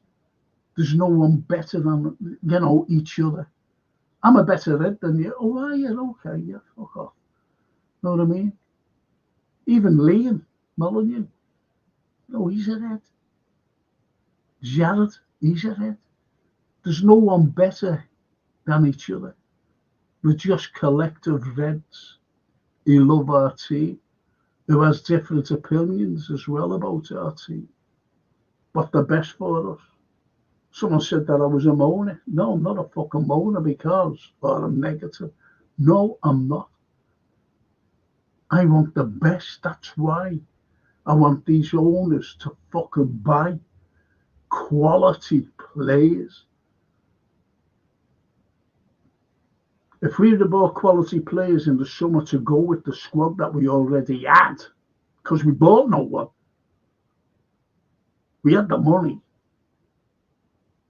we'd have still been in the Champions League without a shadow of a doubt. We'd have beat Paris Saint-Germain at Anfield, gave a stupid goal away. They would never have scored, only for that stupid goal.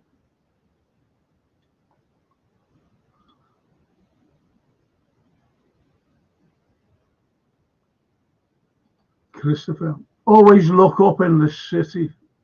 Always look up when in the city. Yeah. I took Nicky out of Radio Merseyside. I said, come on, I'll show you around. I said, okay. I mean, this is lunchtime. Took her for lunch. Came out, walking up. And I'm going, always look up. And I was saying, look at that up there as we were walking up. This is Jordan there, the renovation, 2008, 2007. The next, she turns around and Frank was on the floor, tipped over the fucking curb, didn't I? Looking up. Hello. Oh, fuck. Gary. Someone asked me why women are not funny. I said, because they don't have to be.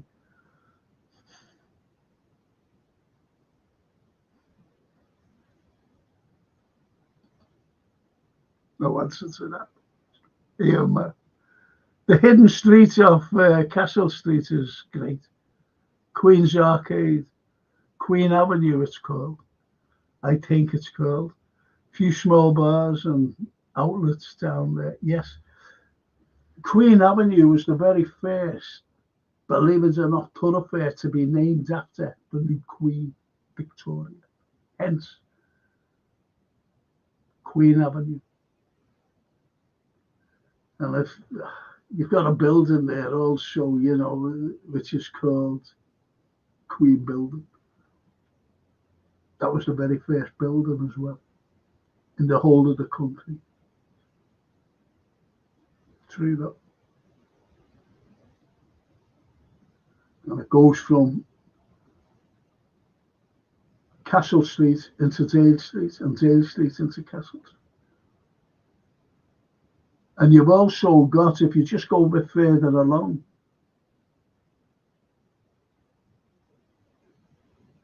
you've got Sweeting Street. And Sweeting Street, believe it or not, was named after, this is 1698. It was named after a mayor who was beneficial, you know, everyone liked this fella. Oh, great. Everybody liked him. Mayor Sweeting. And he said, we're going to name the street after you. He said, go away, are you? Where? He said, there. And it was called Elbow Lane because it went from Castle Street into Dale Street, just like Queen Avenue. And he went, go away, are you? Yeah. And he said, can you do me a favour? He said, what's that? He said, can you make it a sign to say Sweeting Street? Because, believe it or not, in those days, there was no signs of streets. There was no signs of streets. You just knew where to go. So Sweeting Street became the very first signed street in the entire country. 1698. Gary says, people confuse passion with negativity. Yes. That's true, that, Gary. That really is true. Good shout. Really is true. And Edward, very rarely will you get a trilogy of films that are all good. Back to the Future is very good. The third one is the best, I think. Yet they were all great. And have you seen Michael now? Michael J. Fox. Fucking hell. I feel sorry for that lad. And John Wick. I love the John Wick. I think Keanu's a great actor. He's great. Tell you what film to watch, try and stream it. It's a clever film, but it's a love story. Yes, you know, it's a love story. But it's really good, and it's called The Lake House. Keanu Reeves and Sandra Bullock. The chemistry between them is unbelievable. And they really loved each other, you know, in real life. And they didn't know. Keanu Reeves didn't know because Sandra Bullock said it on the show. She was in an interview, you know, she said, I really loved him, fell in love with him. And Keanu Reeves was being interviewed, and he said, did you know that? And he went, really? He said, I loved it. I fell in love with it. Isn't that unbelievable? And there's no need to say that if it was untrue. Not me saying it, you know, Keanu Reeves. Anyway, Callum, this fella is the best. Is the best copite. He's better than any of us. So I have to apologise for that. Anyway, a grey Rigby lad. Too many snowflakes. Grey Rigby lad. Not like Gary, get a grey Rigby lad. Too many snowflakes too many snowflakes never can criticise any player these days. They'll just call us a fake fan or a plastic fan.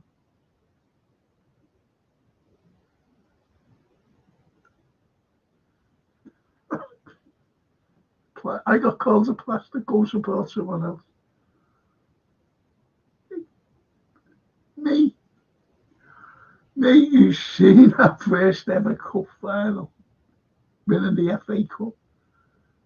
First ever European Cup final. Me, seeing it there. Following season, first British team to retain it at Wembley. Found a faggot as well. Found a faggot.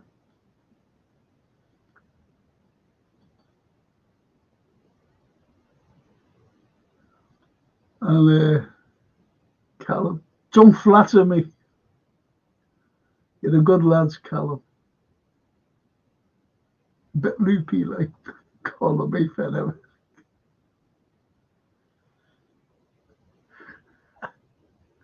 You're a good lad, Callum. A good lad, like us all.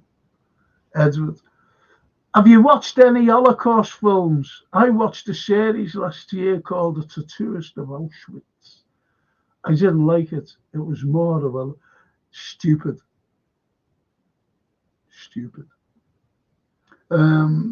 You notice, look, I'm going to be very controversial here.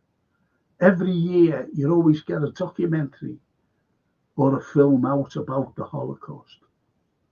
Every year. Making you not to forget the Holocaust. Which you shouldn't, no one should. But there's a fucking Holocaust going on at this moment, caused by the people who suffered the Holocaust.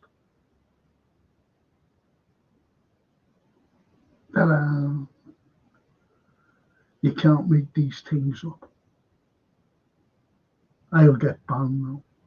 It's enough.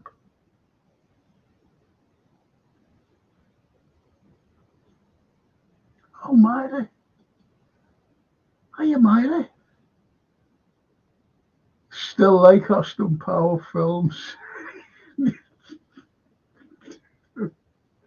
Crazy. Mike Myers, the Austin Power.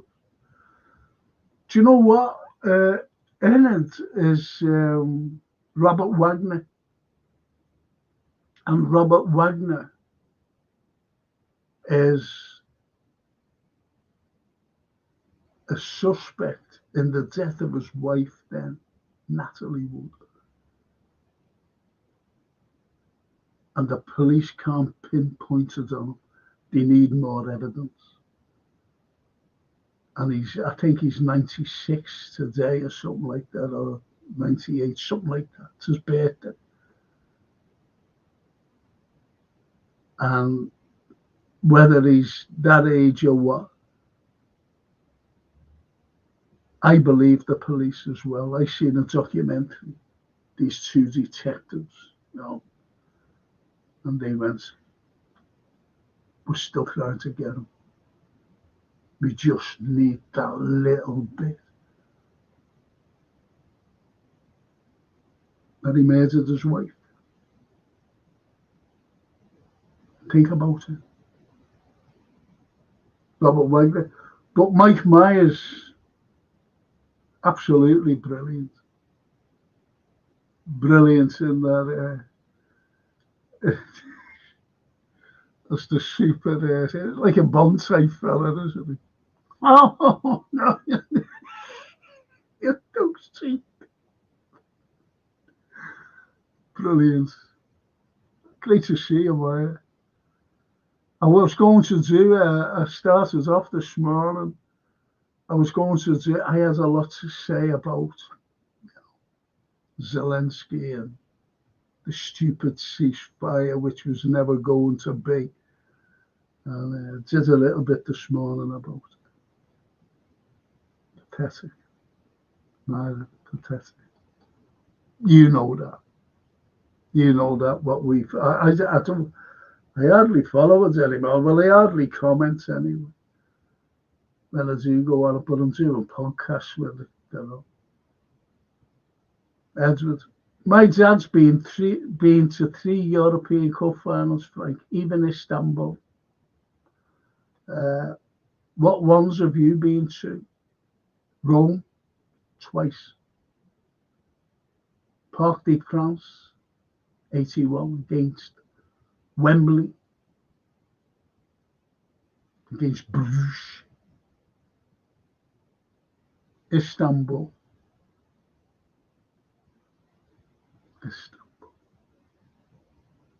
Been to them all, more or less. Didn't go to Madrid.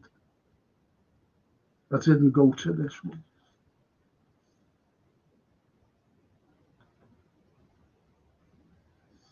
Didn't go to that. I was there. The Reds.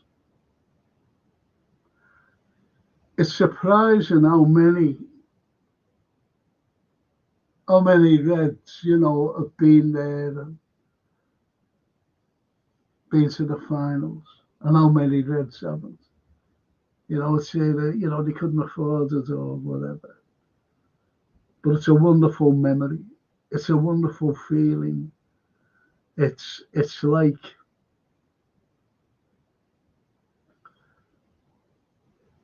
people say about Chelsea being a great semi-final. Oh, the atmosphere was fantastic. Yet the all were. I was there as well. But the greatest atmosphere for me was the San Etienne game. The season we went on in '77 to win, the European Cup for the first time in Roma. So I've been to Roma twice to see them win the European Cup. As I said, in '81, I went to the Parc des Princes. '77 in Rome, '78 Wembley, '81 Paris, '84 Rome again.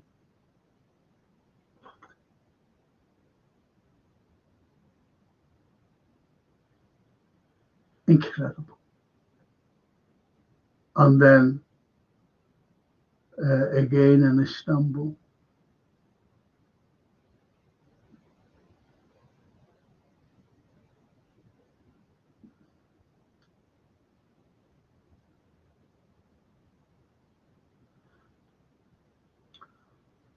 So that's it.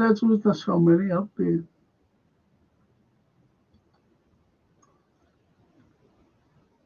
Remember James Coburn?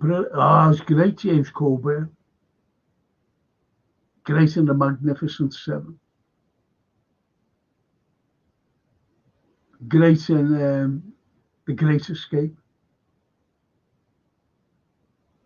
Yes. Great actor. Was the Coburn lad. And Edward Grobbelaar with the spaghetti legs.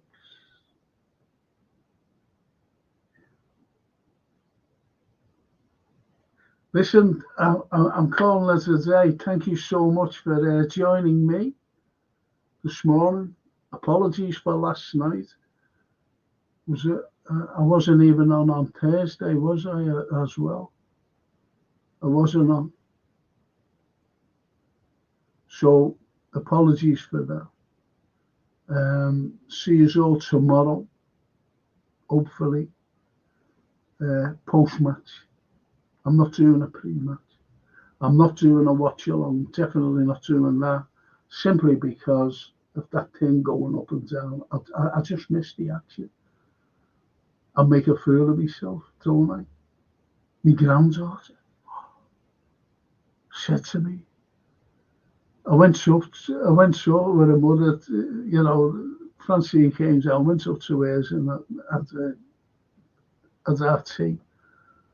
And I didn't know Sophie was in the back, my granddaughter in the back of the car.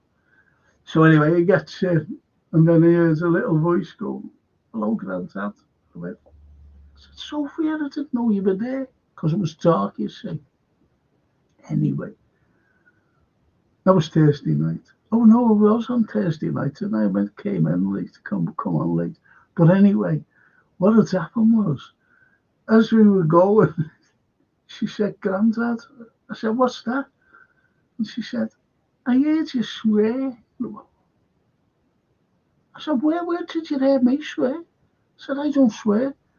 She said, "When you were doing that podcast I'm like, I said, that was an AI, not me. That she's not soft Sophia. I said, okay. Love our kids, you know. All kids, they're brilliant. So innocent. So innocent. And she's a vet and loves Trent. And she can't even get to a match. But she's all she wants is to go to the match so she can show her shirt off. Trent's shirt. I bought her Trent, you know, a Liverpool shirt. Can't even get a ticket to. I wouldn't be able to go with it. I'd have to get two, so I'd have to get one for the mother, who's a big red. Oh, Mark Simons. Hiya, Mark. Get Gibraltar back to the Spanish. Have a nice weekend, Frank from sunny Gib.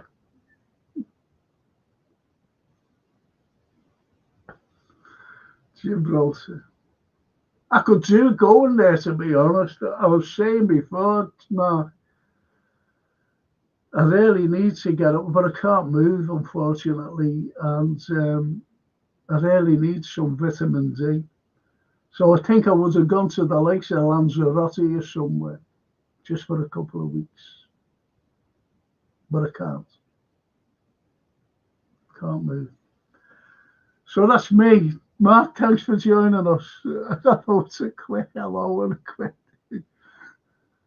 But I'm campaigning to give Gibraltar back to the Spanish.